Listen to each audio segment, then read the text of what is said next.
જિલ્લા પંચાયતની પડતર જમીન પર હરિયાળી કતારગામના ડભોલી ખાતે 22,000થી વધુ વૃક્ષોના વાવેતરથી હરિત વનનું નિર્માણ વન અને પર્યાવરણ રાજ્યમંત્રી મુકેશભાઈ પટેલના હસ્તે આજે હરિત વનનું લોકાર્પણ કરાયું છે।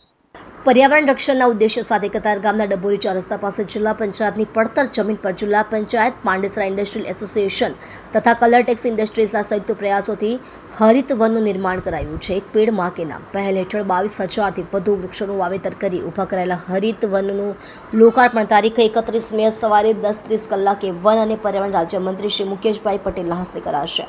ડભોલી 4 રસ્તા પર આવેલા સ્વામિનારાયણ મંદિરની પાછળ નિર્મિત હરિત વન હવામાં ઓક્સિજનનું પ્રમાણ વધારી રહ્યું છે, જેથી આસપાસના લોકો શુદ્ધ હવા અને સ્વસ્થ વાતાવરણમાં શ્વાસ લઈ શકશે। અગાઉ અહીં જિલ્લા પંચાયતની પડતર જમીન પર પહેલા કચરો ફેંકાતો હતો, તે જમીન હવે ગ્રીન બેલ્ટમાં ફેરવાઈ છે, જેના કારણે આસપાસના વિસ્તારોમાં કચરાની દુર્ગંધ અને ગંદકી દૂર થઈ છે। આ પ્રસંગે સાંસદ શ્રી મુકેશભાઈ દલાલ, જિલ્લા પંચાયત પ્રમુખ ભાવિનીબેન પટેલ, ધારાસભ્ય શ્રી વિનોદભાઈ મોરડિયા, ગુજરાત પ્રદૂષણ નિયંત્રણ બોર્ડના ચેરમેન શ્રી આર.બી. બારડ, જિલ્લા વિકાસ અધિકારી શ્રીમતી શિવાની ગોયલ, પાંડેસરા ઇન્ડસ્ટ્રીયલ એસોસિએશનના પ્રમુખ શ્રી કમલ વિજય તુલસિયાન, SGTPAના પ્રમુખ શ્રી જીતેન્દ્ર વખારિયા સહિત આગેવાનો અને સ્થાનિક નાગરિકો ઉપસ્થિત રહેશે।